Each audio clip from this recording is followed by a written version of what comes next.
Ms. Tamarachi, what do you think helps? If we see women in politics, what change can you bring about for other women who want to enter the political fray? Just to sensitize them, especially as my friend Kushbu has stated.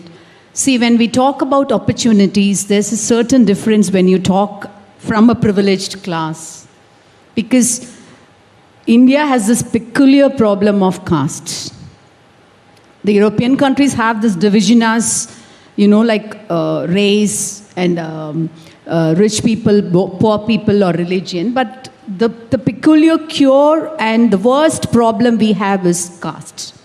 So when we speak in a privileged position like women can achieve anything or we are on par with men, we have to be very careful who speaks and on which platform she's standing and which is given the right or the privilege to speak.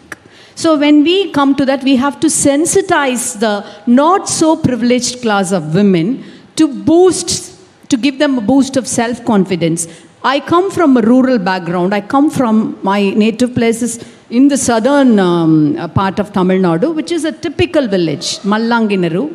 It is a dry, arid soil. Most of the time it depends upon the rains for a rich agricultural outcome.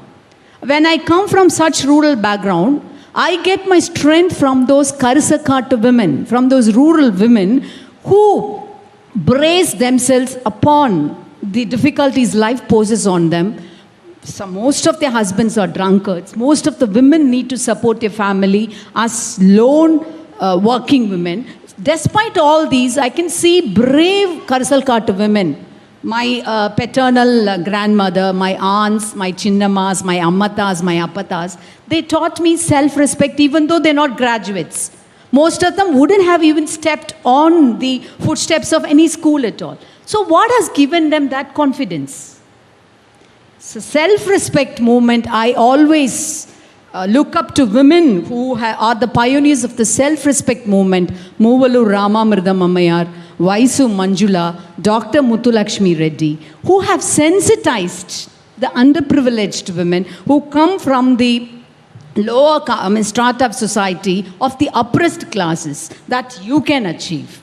So empowerment needs to be started from that strata of society. Because even see, rapes happen throughout. You know the statistics, every other second, how many women are being subjected to sexual assaults. But when a scheduled caste woman is being subjected to that, it's a different story. It has its own political connotations in that. So it has other aspects, perspectives, when it has been done to a scheduled caste or to a underprivileged women coming from the underprivileged section of society. So they need to be sensitized, and of course, men also need to be supportive in that case. So it needs to start from the grassroots. Yes, of course. Soumya,